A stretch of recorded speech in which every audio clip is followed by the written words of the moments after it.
Hello and welcome to episode 3 of the Big Breakdown podcast. I hope you're all well. Just a reminder that you can follow the discussions that we're having on our Facebook, Instagram and Twitter at Big Breakdown HQ, where you can join in the conversation and let us know your thoughts on how we're doing, really. Putting ourselves out there, let's get some feedback and see how it goes. Harrison, how are you? How's lockdown going? Have you progressed on from tray bakes and day drinking, or? Just about. I think just about. I've calmed down massively on the day drinking. The tray bakes, I think, are in a more advanced stage now. I've decided to break into cookies, which, you know, keeping the flatmates and the housemates happy. It's all good. It's all good. How have you found the last week? It's been all right. I was a bit pushed outside my comfort zone last week teaching. That's another story. I've started teaching on a new module to some of the first years, and week 2 I had to demo gymnastics on how to teach gymnastics via Microsoft Teams in my conservatory. So that was interesting. There's some video footage somewhere of me trying to do a headstand up against my sofa, which I'm surprised I've not broke my neck, but never mind. I think we'll link that in the bio, won't we? No, that's going to be very much destroyed, never to be seen again. Size of this head, shouldn't be able to balance on it. Anyway, I suppose we should really move on to the episode. We've got another guest this week. We've got Stuart Dixon from the Yorkshire Rugby Academy. Stuart has worked in rugby for over 15 years, the last 8 years specifically working within player development. He was fortunate to be a full-time player for 5 seasons, played some international A grade. He's married twice, divorced once, 3 kids, and currently, as of yesterday, has an adoptive child on the way. Stuart, how are you? Tired, I assume? Yeah, it's been, well, firstly, thanks for having me on. As with all plans, you make good intentions, and then as things approach, you get a few roadblocks. Those are the best bits. But yeah, we managed to bring a little girl home yesterday from hospital, so we're currently going through the foster to adopt process. So me and my wife, she inherited my 3 from my first practice marriage, as I like to call it. Lots of lessons, you win or you learn, right? So we had 3 already, and yeah, we got to bring her on last night. So it's all fairly new to 50% of the relationship, put it that way. Well, good luck with it all. Mad for wanting to do it again, but fair play to I've got no more hair left to lose, so yeah, that's true. So just so the listeners can get an idea of sort of your backstory, Dick, if you just give us sort of an overview of your playing and coaching, just what got you started, really, I suppose.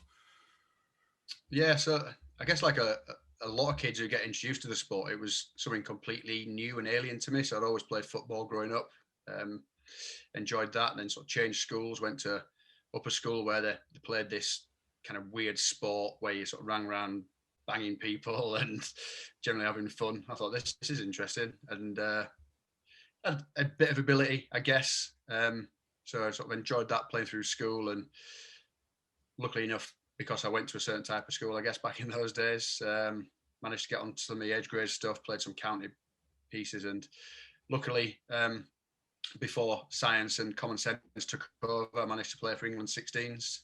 So as an early developer, right up my alley, got selected. And then, like a lot of early developers, found a little bit of trouble sometimes through my 18s, where most people caught me up, and then sort of ploughed through that and managed to get back in England under 20s. So that's essentially what opened the door to play some full-time rugby. So I played for a couple of years at Wakefield when they existed. I hasten to add, I had nothing to do with that downfall. They continued a couple of years after I left. And then luckily got a contract with Rotherham when they first got promoted into the Premiership. So I know that some of our mutual friends, Russ Earnshaw, is adamant there's a book around the glory years of Rotherham in and around the Premiership. So I'll probably leave some of those stories for that. But yeah, amazing times, sort of 5 years as a professional. There's probably a lot of them stories that aren't safe to air as well, Dick, let's be honest. Yeah, well, it depends, what your audience is. Maybe you have to do a radio edit of this one and put one on after midnight. but no, it was class times. I mean, it's a great story, and to be part of that for a few years was brilliant. And then I picked up an injury when they got re-promoted, which meant they kind of didn't want to take the gamble of keeping me on. So again, a lot of players from full-time get to that T-junction as what do I do next? So I could, I guess, have chased a few contracts in around the championship and sort of moved the family around the country every year, but decided to go back to my junior club at Bradford and Bingley. And again, we had some good times, had a bit of success on the pitch. We assembled a decent squad for that level, and got kind of all the way back to National 1, which is when I started coaching. And when I say coaching, I was essentially told by the then head coach that all the budget had gone. So would I mind running in the backs on a Tuesday, Thursday night, is how he sort of put it. And it definitely wasn't coaching. I was delivering somebody else's lesson plan. And there was a lot of command, control, tell. This is what I want to do. That's wrong. Do it again. So, yeah, I know Stuart Armstrong sometimes refers to his early coaching as the wilderness years. And I definitely resonate with that a little bit. That in around, what would it have been, 2008 when I first started, didn't have much of a clue. But luckily, a bit like yourself, we managed to practice a little bit on unsuspecting school kids around the central Yorkshire area, and work with some coaches, which is when I was working with the RFU as a community coach. And again, it just gives you different insights. So you're working in loads of different environments, you're trying different stuff. Yeah, and you kind of learn as you go along. Unfortunately, if I coached you between, I reckon, 2008 and Monday just gone, you've probably had a fairly average experience, but I'll get better next week. And just on that, brief enough? How much did that professional experience in those glory days at Rotherham, how much did they kind of impact your coaching philosophy and ideas when you did make that transition?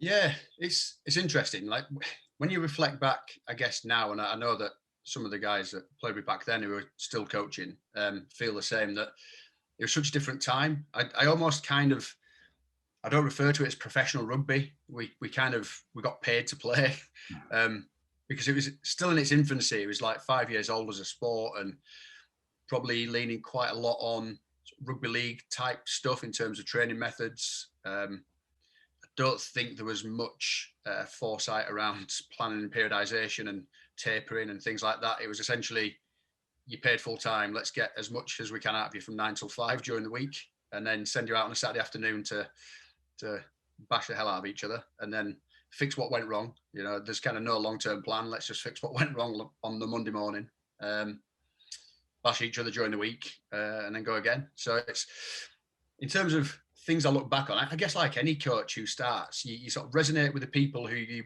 had connections with, and you kind of think, I want to be more like them because they made me feel good about rugby, and sort of maybe steer away from some of the mind-numbing hour-long defensive drills that we had to put ourselves through. And it's funny that I've yet to come across a team that is made of yellow plastic coated foam on a weekend that doesn't really move. But I tell you what, I've never been sidestepped by a tackle sausage yet. So I'm 100% on that.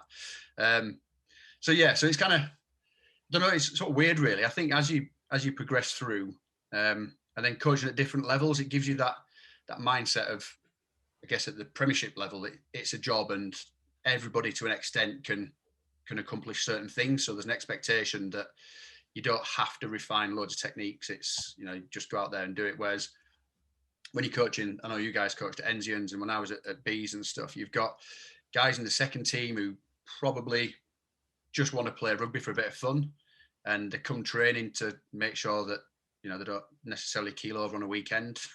And they don't really want to get better. They just want to have a little bit of fun, run around, play a bit of touch and play on a Saturday afternoon. And then you've got the younger aspiring kids who probably need that input so that they can move from Enzians or Bees and move up through the leagues to where their potential lies. So it's, for me, that's probably more challenging than the higher up you coach, if I'm honest. Well, I suppose that one thing you've sort of missed out on your background, Dick, as your recent experience coaching the women's Prem. So obviously how did you find that? How did you find that with with COVID restrictions and everything else, what impact did that have? Yeah, so again, without this could be a 7-hour-long podcast. We might have to do it in like Lord of the Rings type stuff. The context behind it was the Yorkshire Carnegie Academy, as it was, had ceased to exist in July. So I found myself looking for employment. And the Mowden Park Sharks role had initially been advertised as a full-time role. But for a variety of reasons, it became part-time. So it was something that interested me in terms of coaching a brand new environment that I'd never been involved with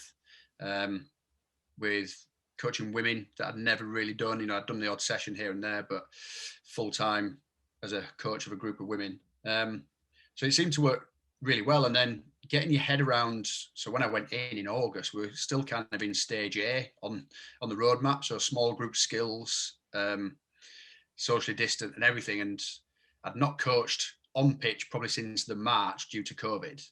And then I was kind of trying to get my head around all these new restrictions and how we do that. And we then got told in September that we could move to stage 2 as it was then. So that was a sort of return to contact and return to play protocol. So essentially our pre-season was 6 weeks of Tuesday, Thursday, under very strict contact guidelines about how much you could do to prevent the spread. And I guess that for me is probably where, because the girls are fantastic, you know, they're keen to learn, and I would definitely recommend if anybody wanted to challenge themselves, it'd be to work with a group of girls or women, because what they will do, and I guess we'll talk about this later, is they'll challenge your why. You know, if you don't know why you want them to do something, you're going to get found out, because they're like, well, why do I need to do it like this? And you've got to kind of go, well, because of whatever. 100%. When I first moved to work with you in Central, I started helping Dave Duxbury out at Leeds Beckett with the ladies there, or Leeds Met as it was then.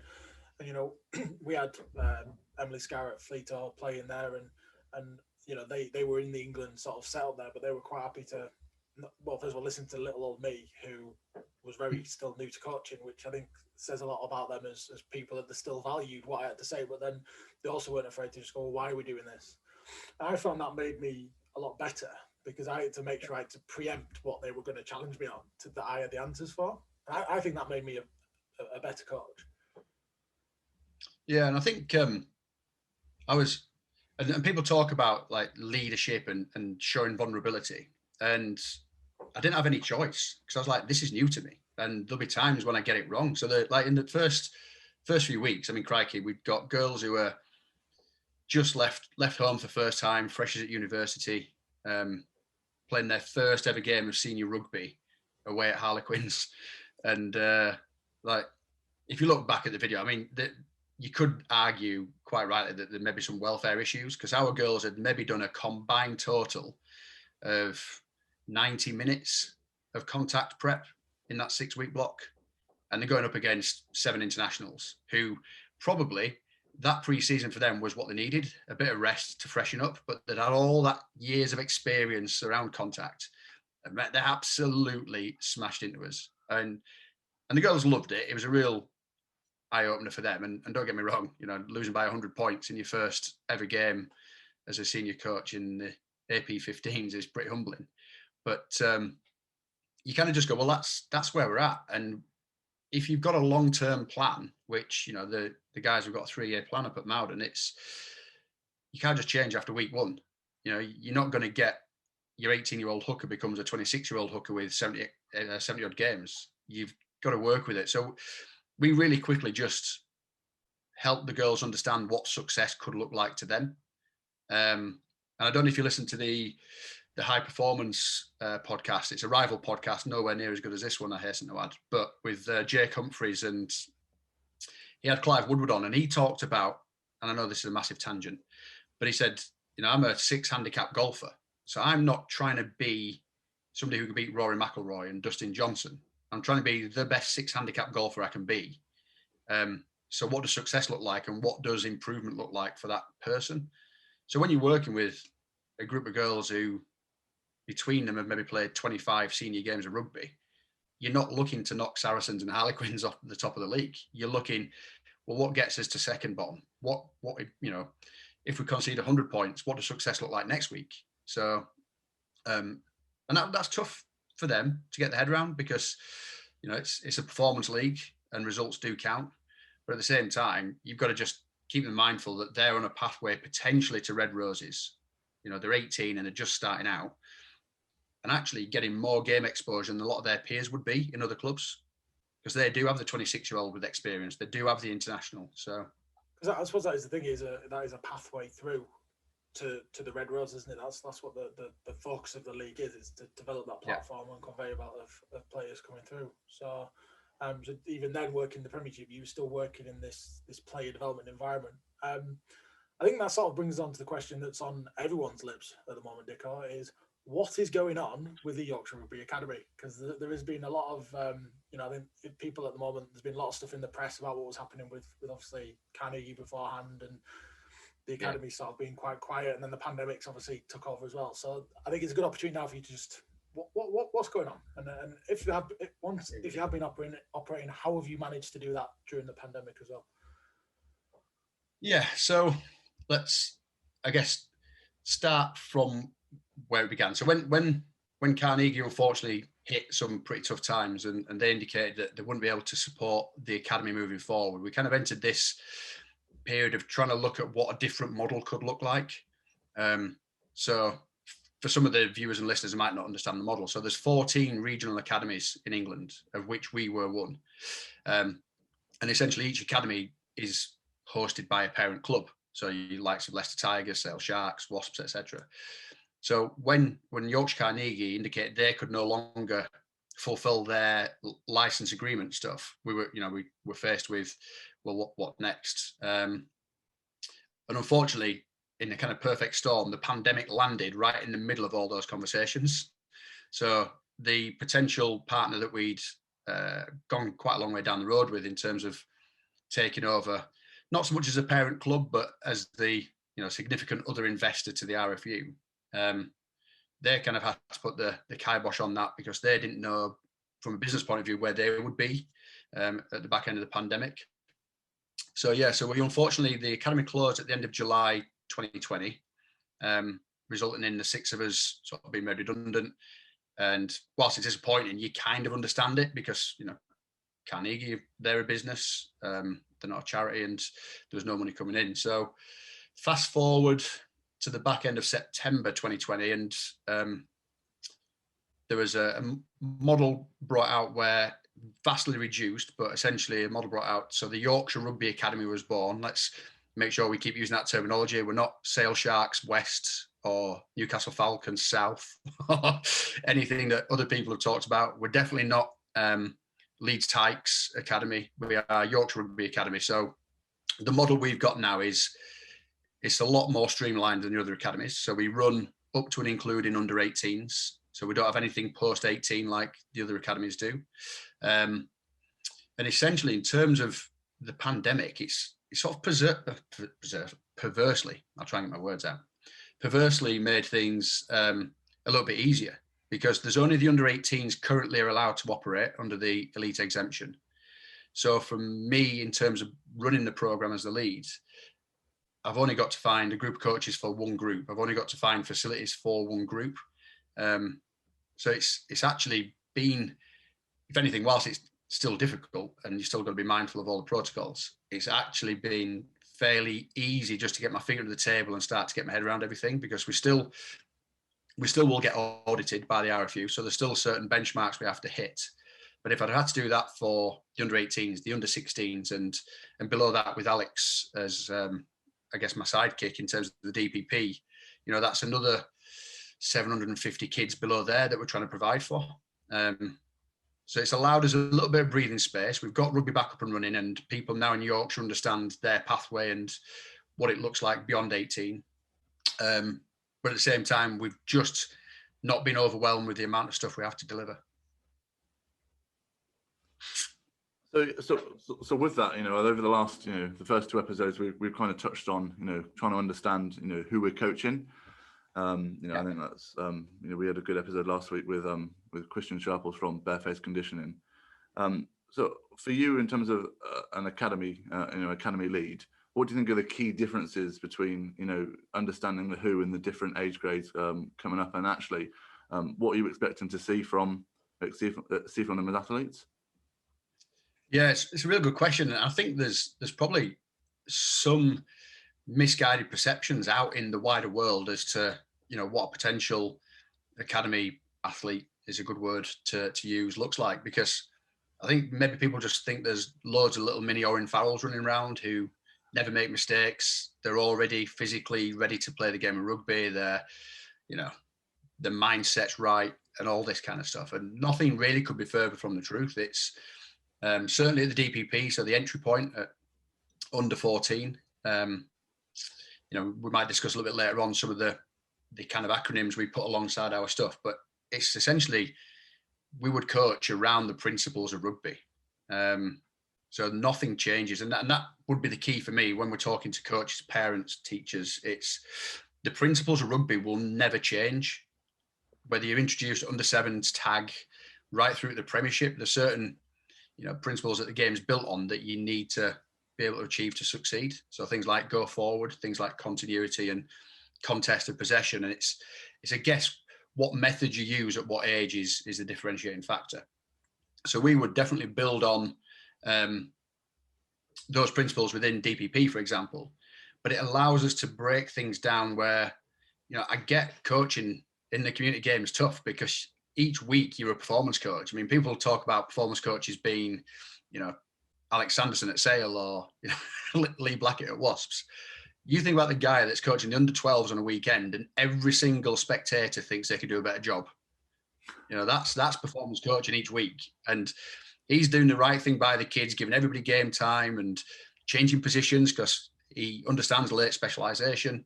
And yet there's parents on the touchline going, my lad's at 10. Why are you playing him at 10? And why did you bring him off? We lost a game because you brought him off. I mean, that's like proper pressure, right? The other stuff's easy. So anything we can do to kind of support them and just say, look, these are why we build our sessions like we do, because it's allowing the players really more than anything just to explore what they can do. You know, I know Brian Ashton talks about it. We would never want to see a perfect session. If you leave a DPP or an academy session, you've not made a mistake. We've not stretched you first and foremost, but you've probably not stretched yourself in that session. I think that's quite a good point. You know, in terms of creating those, you know, those learning moments for the players to basically learn and thrive within those sessions. You know, I think you raised some good points in terms of trying to tailor it to, you know, to different age grades. So when it, with the nature of academies, when it comes to the under 18, you know, that selection process, you know, it's going to have some sort of cutthroat element to it because, you know, we can't, you know, you can't be a charity and offer everyone a place. It's not the Oprah Winfrey show. So what kind of key characteristics are you kind of looking for at that level for, you know, for those players? Yeah, loving the Oprah reference, by the way. Right.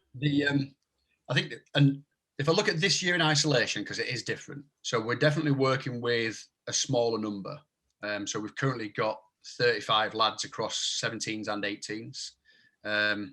You know, so that's had, unfortunately, some real tough conversations because, generally speaking, we'd probably take a good number of the lower age group because we can work with them for 2 years. But this year, kind of more than any other year, we've got more under 18s. Probably it's normally near 50-50, and this year it's probably more 70-30. Because it's a massive year for them. They've not experienced much rugby in nearly 12 months, and they're making decisions on next steps university-wise, and potentially other academy areas are interested in, you know, where you're coming to study.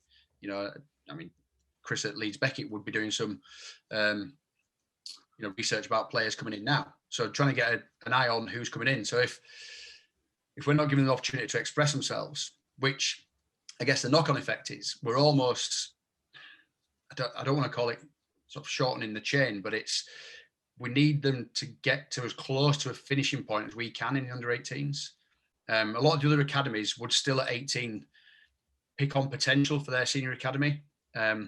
And we certainly would have done in the past at Carnegie, maybe had a real spotlight on sort of mindset and attitude, because the other stuff you can develop physical potential, you can develop technical skills, you know, over those 2 years. But if if, for example, 18, you're not good at receiving feedback, or you're not displaying great levels of self-awareness, that's going to be the limiting factor.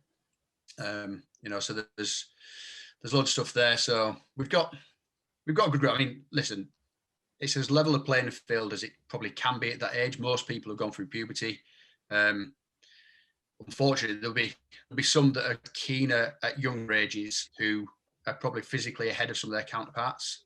And kind of as of right now, they would probably be involved in the squad. And some lads, hopefully, one of our success criteria is that they carry on playing into university and they don't fall off that cliff edge, because they will need that time to develop. It's just the academy league isn't the right opportunity right now for them. I think with rugby, it is very much a late specialism type sport. Yeah. A lot of players do come through. We've had some lads come through 20 that have broke into Buck Super Rugby, for example. And one of the examples I've got from when I was just coaching at West Park was a prop kind of Ward. He'd only played for a couple of years at Baildon, and then he played a season for us at West Park, and then went off to Harrogate. He then went up to Mowden Park to National 1, and then he went back to Harrogate before doing his knee. But he was just physically stronger than everyone else, but he could also play a little bit, and it took a while for him to actually have that come through. And if he came through early, he probably would have been probably would have gone on to something a bit more. And I think that is something to remember, that the coach need to really try and remember, is that players develop at different rates. So someone might get there a little bit later than the other person. It's interesting because we've spoken about the who, haven't we? And so there's a couple of examples that I used recently on a school webinar. So we looked at somebody like Jack Walker, who under 13, because back then when we didn't know any different, that's when we started selecting into the schools of rugby. So back when we knew everything, we selected the best 30 under 13s in Yorkshire to work with, because that's clever. But Jack would have come in then and had a fairly linear progression. So from the schools of rugby as it was then into the player development group within the academy, he then pushed through the under 18s and actually captained the first team at 18 years old at Yorkshire Carnegie. Then he went off and he was part of that World Cup winning team of the under 20s. And then from there kind of went on to Bath. So he probably didn't hit his roadblock until he actually got into that environment at Bath, because everything else was really easy. So the way you would coach Jack would be massively different to the way you probably would have coached Connor. Because if you'd have come across Connor as a 19, 20-year-old, he's missed all that kind of training age stuff. So you have to view him through a lens of maybe as a 16, 17-year-old. And my argument would be that the senior coaches don't either have the toolkit or don't have the desire to put that stuff in. They want the finished article. So they would see Connor at a 20-year-old who maybe can't catch and pass as well as his peer group and just go, well, he's just a big useless lump.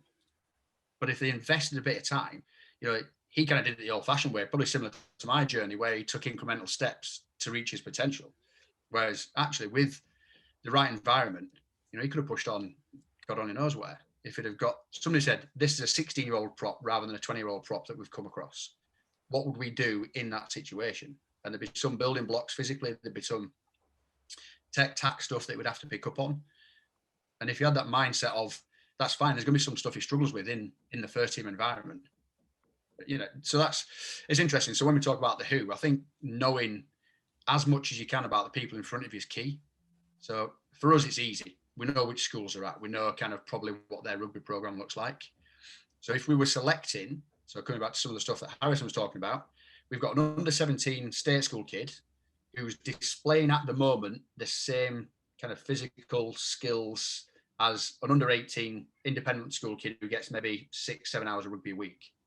Well, who would you invest time in? You've got a kid who does it for 1.5 term and plays a bit of club rugby, or essentially somebody who's could be operating a £500,000 rugby program in school, some of them these days.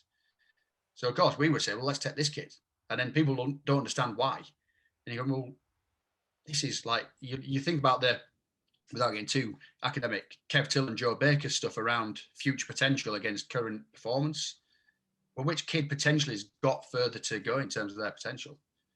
So that's why we would probably invest a lot more in those state school kids.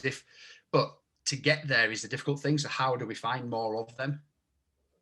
And I think that philosophy and that ideology it has changed from, just going around to to those private schools and picking their best players. That actually, these state schools are actually becoming a bit of a gold mine for finding those those future talents. And it goes back to a conversation what Chris and I spoke with on the first podcast about starting with that end in mind. So if we can think about where are these players going to get to now, what can we as coaches and the environment that we create, how beneficial is it going to be for that player in terms of their progression? So I think it's good that you guys at the the Yorkshire Rugby Academy are picking up on that, and it's I think it's a refreshing take on it.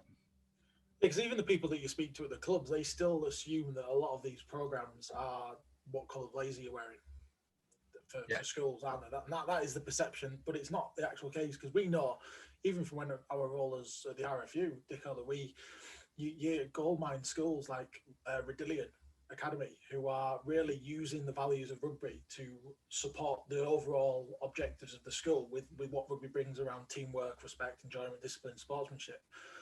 And because of the nature of where they are, some of the players that come through there have got the potential to go on, but they need the skills, more fine tuning, but they've got a lot of the other stuff that we look for as part of that.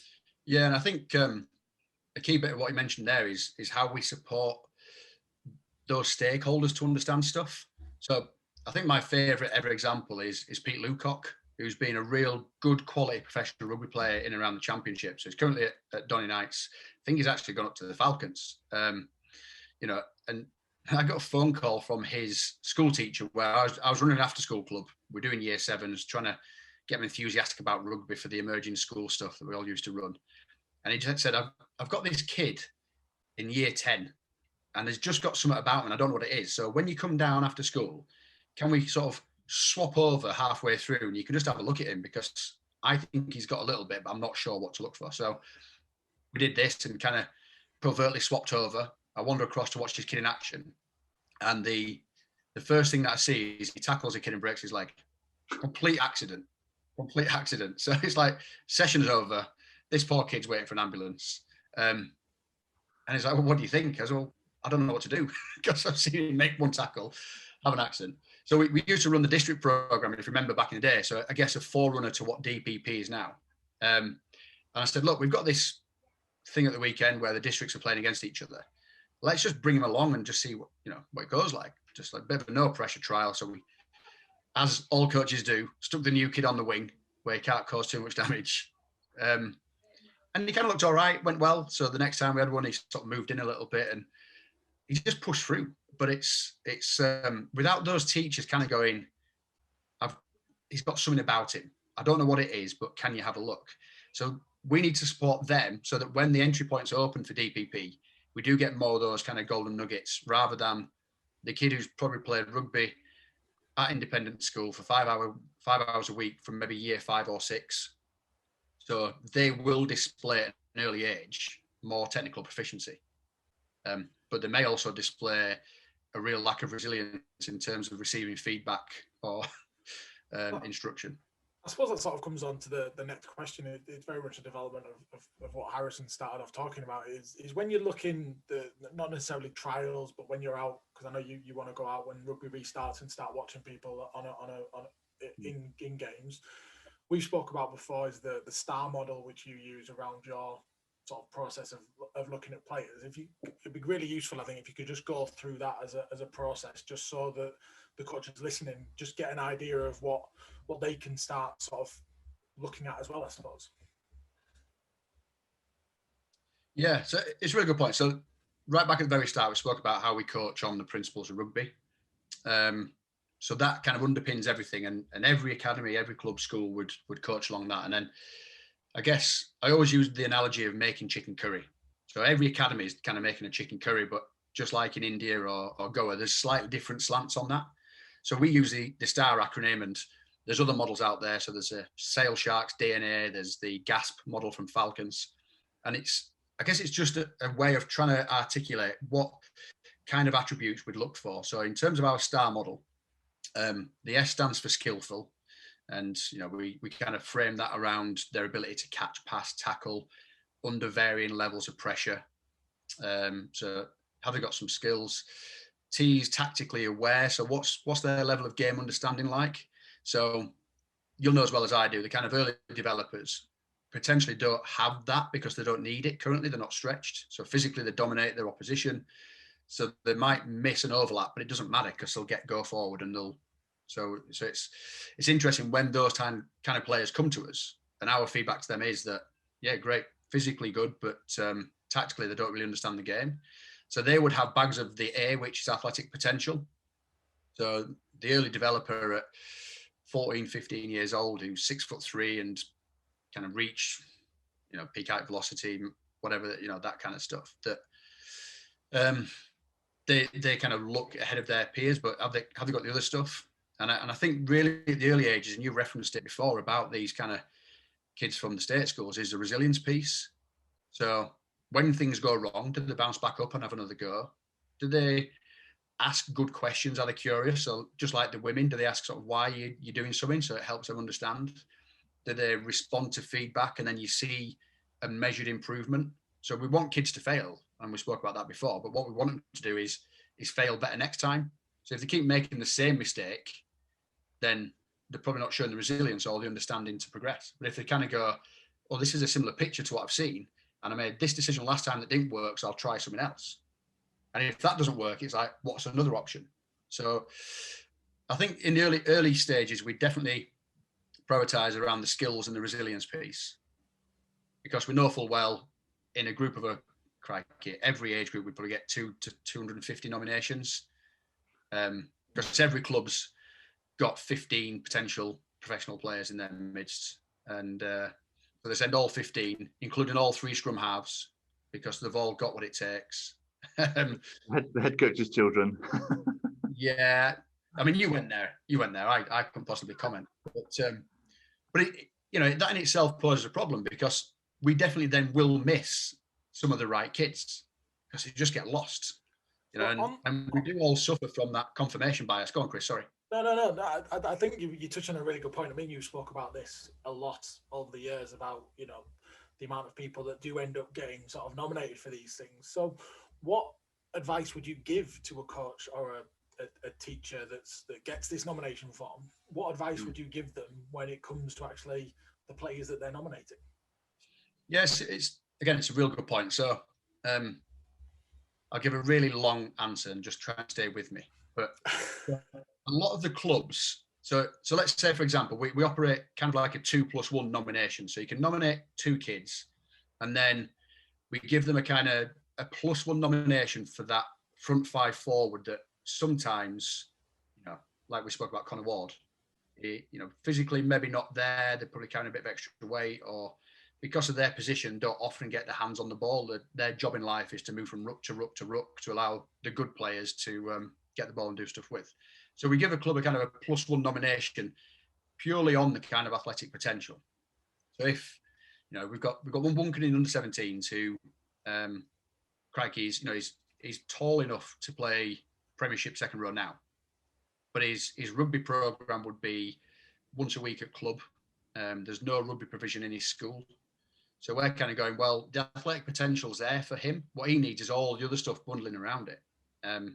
So we give them that opportunity. And what we would do, and I think teachers have it in terms of a skill set, they understand what's gone before. So if you ask them to benchmark where their current year 9s are, they've got all that experience of what's gone through before.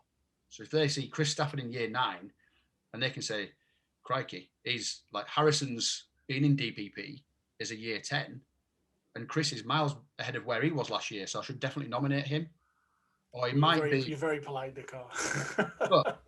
but the flip side might be true, and they go, he's the best kid in year 9, but he's so far behind where Harrison was last year. I don't think it's right to nominate him. So schools tend to be all right.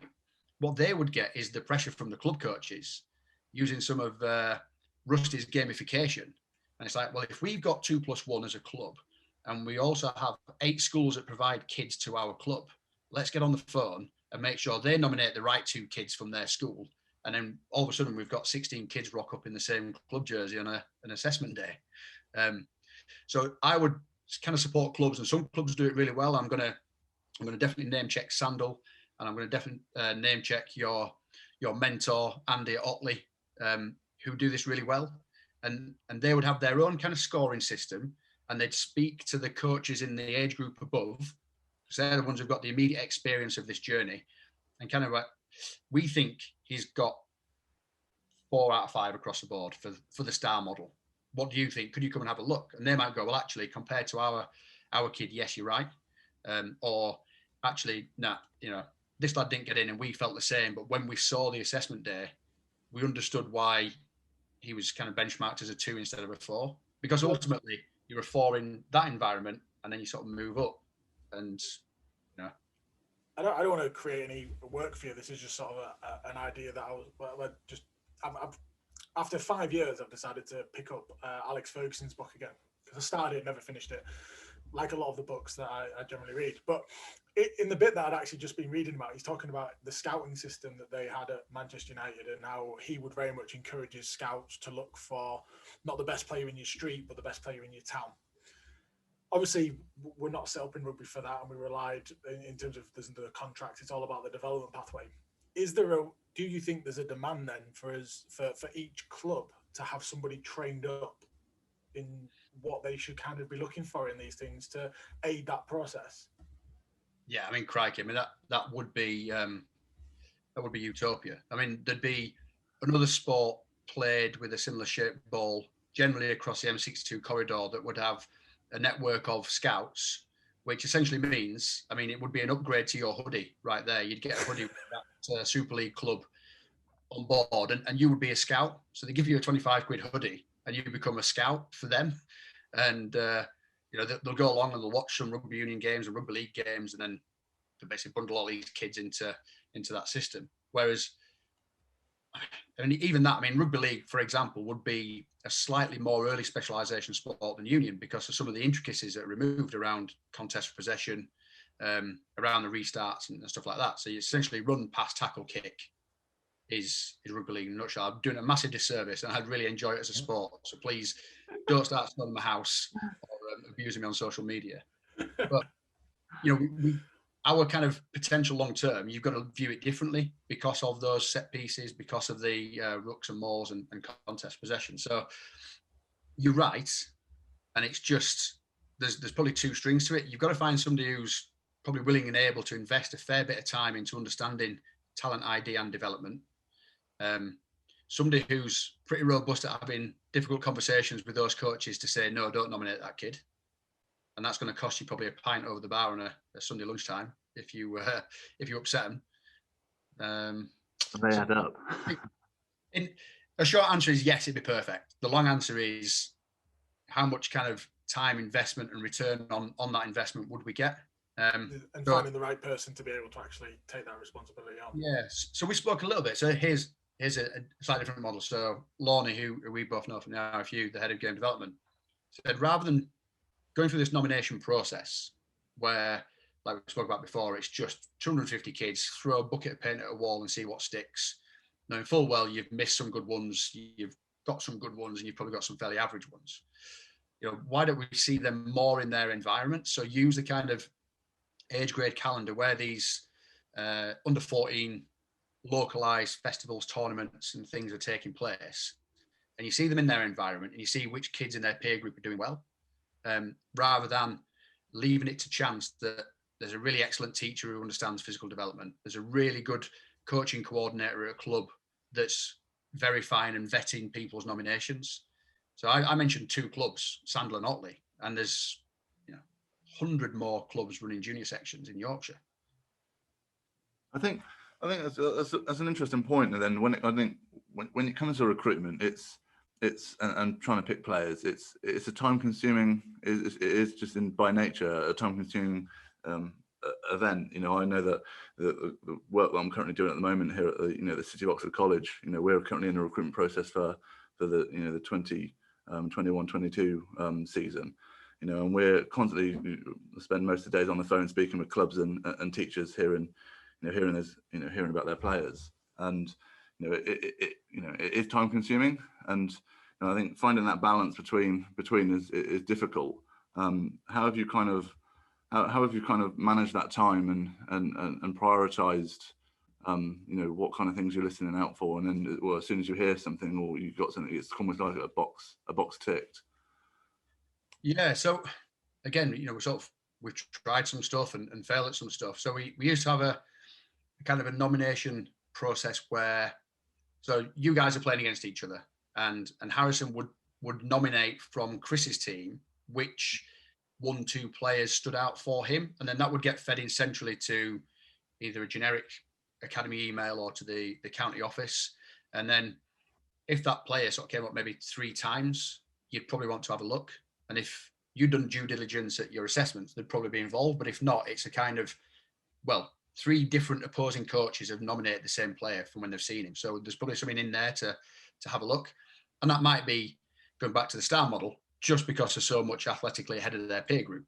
But you know what, let's work with him and see if we can develop the skills and the tactically aware stuff. We did have, and Chris might remember these, but we used to have star cards, and we supported the community coaches from the RFU.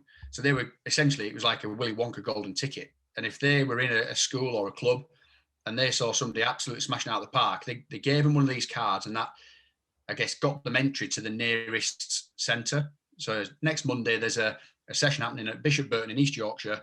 Take this card with you, and that'll allow you to join the session. And again, it comes back to the people who are ready and willing. So, again, I'll name check people. So Evan Woodworth, who's doing the Masters at Beckett's now, was fantastic at it, and he'd probably sent 5 or 6 from his area, of which they kind of all stayed in.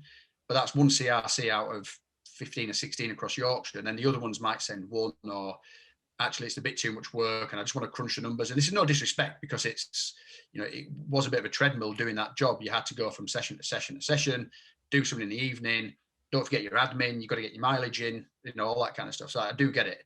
But the ones that supported us, we really saw some good gains from there. So kids coming from schools that we would never see in a schools competition, because they probably don't, and this is the thing about competition, you've got regulations. So they don't have enough players to fulfill what's needed for that game. So they can't play 15 aside at year 11 because they don't have 15 kids play rugby. But if it was like a 10-a-side competition, chuck them all in a minibus, happy days, it's game on.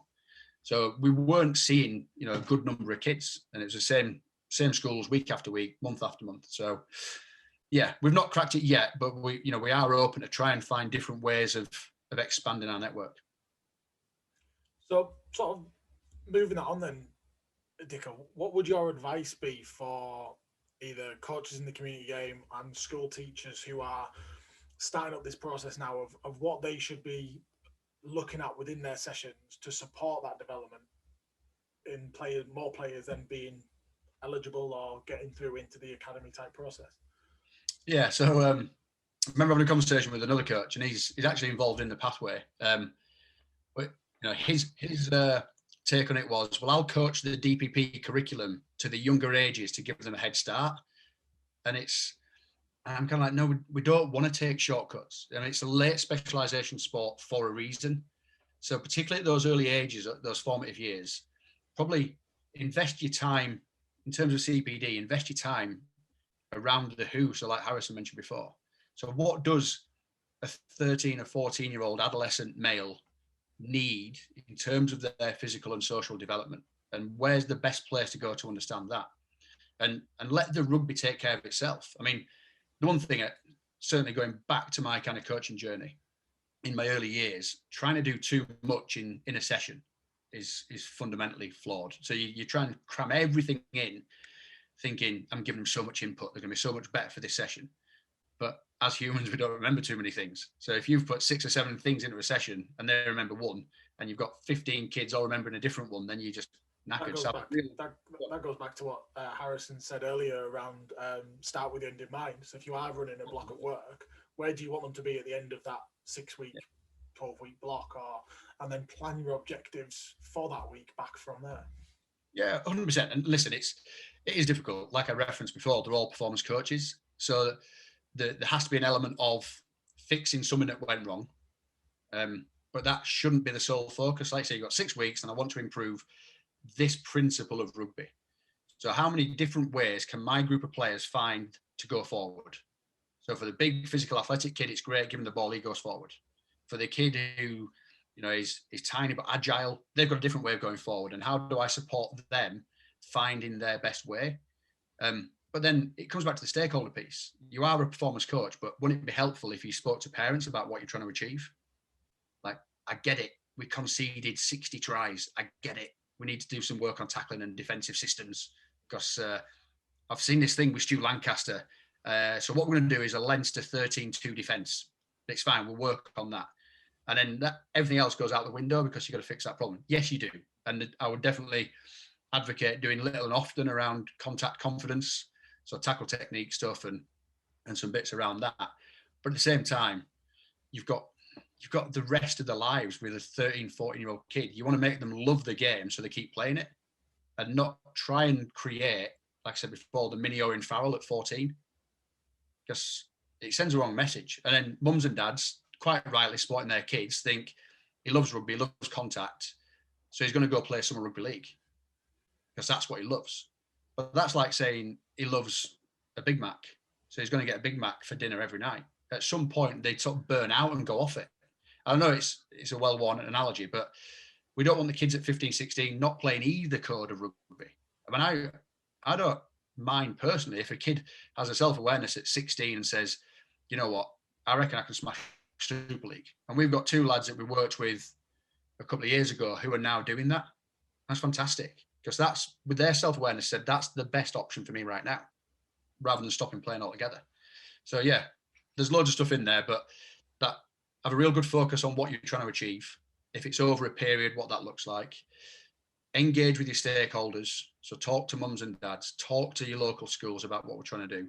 And then most of all, make the kids fun, engage with them. Like, what do they want out of a session? We don't often ask that. And you know what? We asked the kids for the first time on Monday night what they wanted to achieve in the session. That's the academy group. And all year long, we know best as adults. But what do they want to get out of it? What was success to them? And it's the best session of the year. So there's probably something in that, right? Exactly. I think it's the main aim of these 3 episodes is to really understand that who, and I think that's just so pivotal when it comes to developing young athletes. I don't think us as adult coaches give them enough credit in terms of their self-awareness and the perceptions and understanding of the game. And actually, I think balancing their needs and their wants is vital, especially in that environment. 100%. Yeah, the one thing that we need to, as coaches, have that confidence to actually go back to the players and ask what they want. And that's a great example that you've just said. Even in the academy program, you've tried that, and it was one of the best sessions because the players have bought into it because they've been involved in shaping the goals. It's attractive to them.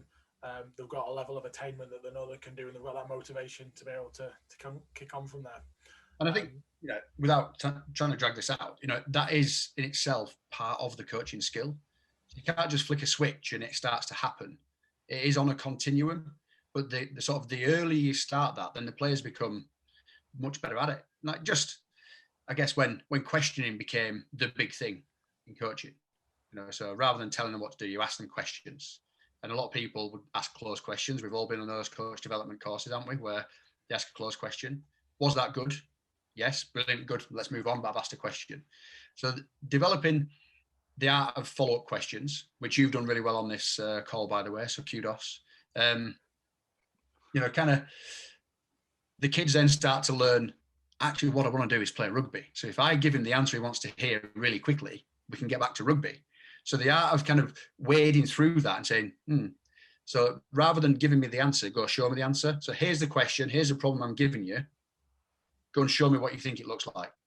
Rather than saying, oh yes, to execute an overlap, we need to square our hips, fix the inside shoulder and deliver a pass. It's like, right, there's a game with 10 defenders against 16 attackers, for example. So there's lots of space. Go and show me how you might exploit that space. That's one thing Steve McKeown, one of the lecturers at Beckett, whenever I've watched him deliver a practical seminar, one of the first things he turns to students is, don't tell me, show me.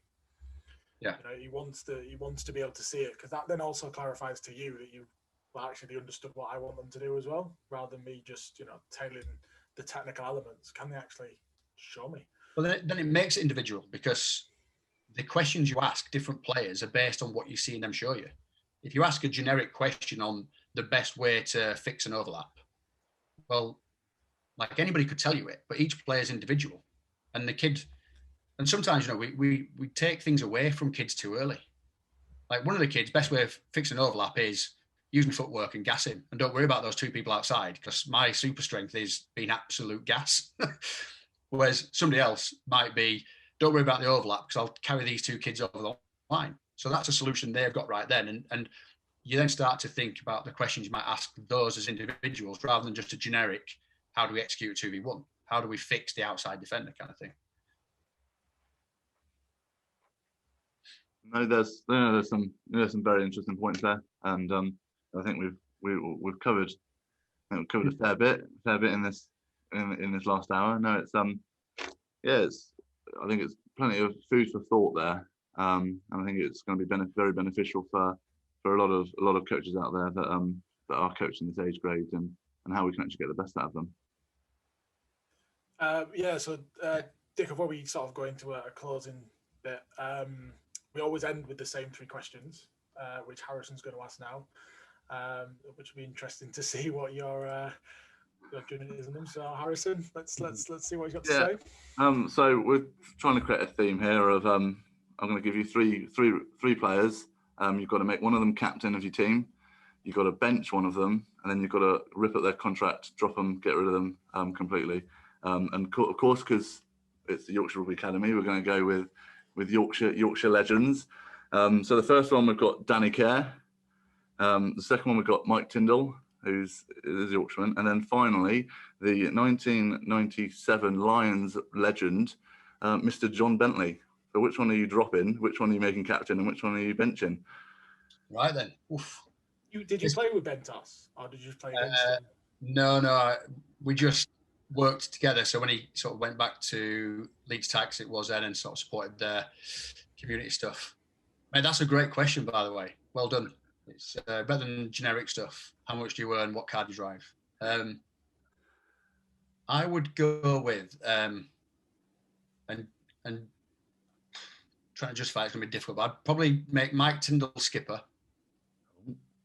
because he'd probably display a lot of the star attributes pretty well.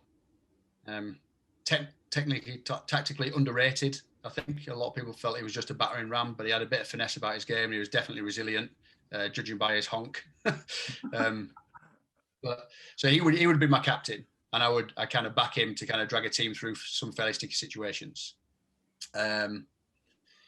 In terms of benching, I'd probably bench Bentos, and he would give some real impact off the bench, because he'd be up and down the sidelines warming up, getting stuck into the opposition, just like a Yorkshire 2 game back in the day. He'd be running up and down that touchline, probably helping the linesman and referee with some of their decision-making abilities, just to make sure they're on top of everything. So it'd be great to have around the squad, and then kind of wind him up and let him go with 15, 20 to go, and just see him cause chaos. By deduction, probably the only academy graduate out of those three, Danny Kerr,